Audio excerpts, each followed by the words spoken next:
السلام علیکم ورحمۃ اللہ۔ جس عورت کو اس کے شوہر نے 3 طلاقیں دے دی ہیں، اب وہ عورت اپنے شوہر کے لیے حرام ہو چکی ہے۔ اب اگر وہ اپنے شوہر کے پاس جانا چاہتی ہے، جو پہلا شوہر ہے، اس کے لیے حلالہ ضروری ہے۔ اس حلالے کا ذکر اللہ تبارک و تعالی نے قرآن پاک میں کیا ہے۔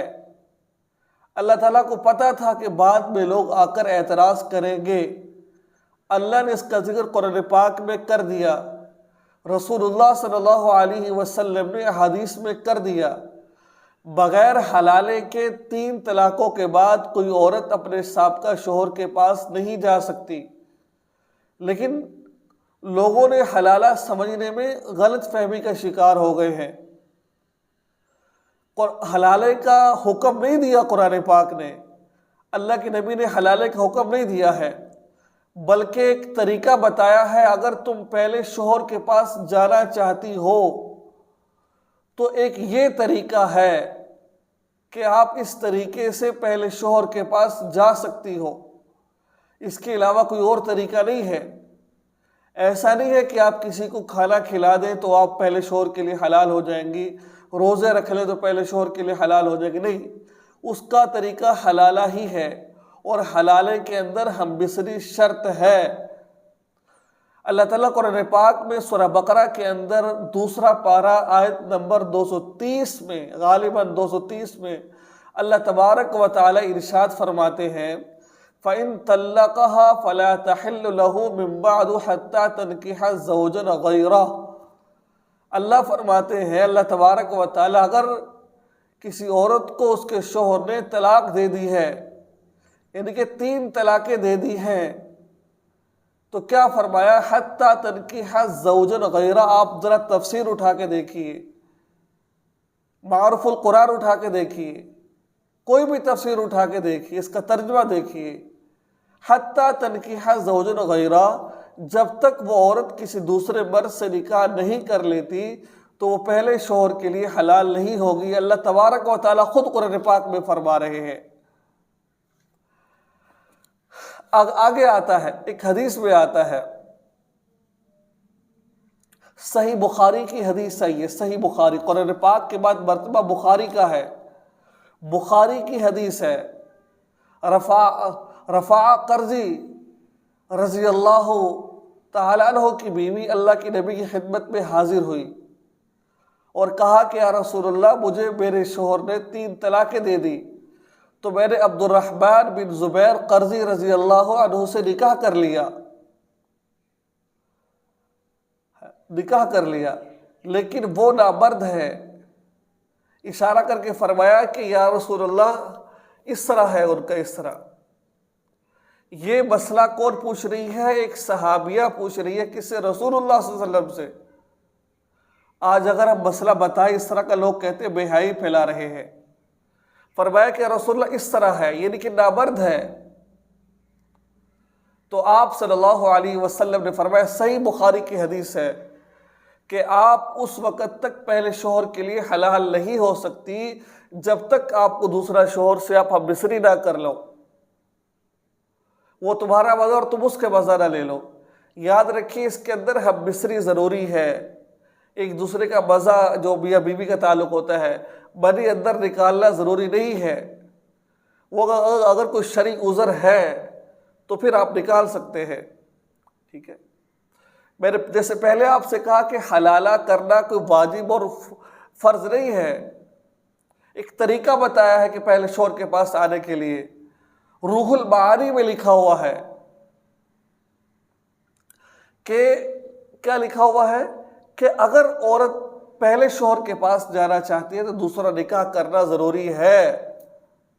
احکام القرآن کے اندر بھی یہی بات لکھی ہوئی ہے۔ اچھا، لوگ کہتے ہیں حلالہ کرنے والا، کروانے والا، لعنت ہے اللہ کے نبی کی اس پر۔ اب میں آپ کو بتاتا ہوں کہ کس حلالے پر اللہ کے رسول نے لعنت فرمائی ہے۔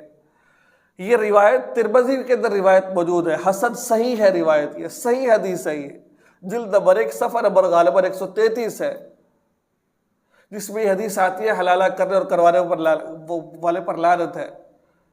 آپ نے اس حدیث کو سمجھا نہیں ہے اور بس اس حدیث پر عمل کر دوڑے ہیں۔ یہ اس حلالے کی، جیسے میں نے آپ کو بتایا نا کہ حلالہ بغیر شرط کے کیا جاتا ہے۔ اگر ایک عورت دوسرے مرد سے نکاح کر رہی ہے تو وہ اس لیے نکاح کرے میں نے اس کے ساتھ رہنا ہے، ٹھیک ہے، اس پر دباؤ مت ڈالو کہ بھائی تو نے ایک رات گزارنی ہے اس کے بعد طلاق دے دینی ہے، اس کو پیسے دے کے حلالہ کروانا، جیسے کہ آج کل حلالہ سینٹر کھلے ہوئے ہیں۔ اس حلالے کے بارے میں اللہ کے نبی نے فرمایا، یہ جنہوں نے کاروبار بنا رکھا ہے، جنہوں نے مقید کیا ہوتا ہے کہ بھائی ایک رات گزار اس کے بعد طلاق دے دو، یہ حلالہ قرآن پاک نے اس کو، اللہ کے نبی نے اس کو کہا ہے کہ اس حلالے پر لعنت کی ہے۔ اگر کوئی عورت بغیر دباؤ ڈالے کسی پر، کوئی مرد کسی دباؤ نہیں ڈالا، اس سے نکاح کر لیتے خوش طبعی سے، اور پھر وہ خوشی سے اس کو طلاق دے دیتا ہے، دوسرے نکاح کو قرآن نے حلالہ کہا ہے۔ اگر وہ شرط کے ساتھ مقید ہے کہ آپ نے طلاق دینی ہے تو پھر یہ لعنت، اگرچہ وہ ایک الگ مسئلہ ہے کہ وہ منعقد ہو جاتا ہے، لیکن اس پر لعنت فرمائی ہے۔ ایک جگہ لکھا ہوا آپ ترغیب دے سکتے ہیں لیکن دباؤ نہیں ڈال سکتے اس پر، یہ نہیں کہہ سکتے تو نے طلاق ورنہ تجھے مار دے گی، اتنے پیسے نہیں۔ خوش طبعی کے ساتھ وہ نکاح کرے اور خوش طبعی کے ساتھ وہ مرد اس کو طلاق دے دے۔ تو یہ تھی آج کی گفتگو۔ در مختار جلد نمبر 5 غالباً صفحہ نمبر 40 کے اندر بھی یہ مسئلہ لکھا ہوا ہے۔ یہ تو میں نے صرف وقت کو دیکھتے ہوئے چند میں نے آپ کو دلائل دیے ہیں، ورنہ میرے پاس دلائل کے انبار ہے الحمدللہ۔ اگر میں یہاں پر دلائل کو بیان کرنا شروع کروں تو ایک وقت کا طویل حصہ چاہیے کہ آپ دلائل، لیکن عقل مند کے لیے اشارہ ہی کافی ہوتا ہے۔ خدا کے لیے میں ہاتھ جوڑ کر کہتا ہوں، اگر 3 طلاقیں ہو گئی ہے تو پھر یہ طریقے استعمال کریں۔ اللہ کے نبی نے فرمایا نا، قرب قیامت لوگ بیویوں کے ساتھ زنا کریں گے۔ آپ دیکھیں کیا ہو رہا ہے، لوگ طلاق دے دیتے ہیں، پھر بچوں کی وجہ سے یا لوگوں کے تاروں کی وجہ سے کیا ہوتا ہے، طلاق دینے کے بعد دونوں اکٹھے رہ رہے ہوتے ہیں۔ اس وجہ سے میرے عزیز بھائیوں، دوستوں اور بہنوں جو مجھے سماعت فرما رہی ہے کہ طلاق، میں مسجد میں بیٹھ کر کہہ رہا ہوں، جو بات میں نے آپ سے کہہ دی ہے، جو بات میں نے آپ کو سمجھائی ہے، وہ حق ہے، وہ سچ ہے۔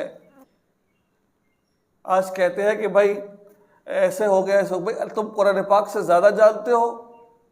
جہاں پر بات قرآن پاک کی آتی ہے، دین کی بات آتی ہے، دلائل کی بات آتی ہے، تو عقل کو ہم نے دین کے تابع کرنا ہے، نہ کہ دین کو عقل کے تابع کرنا ہے۔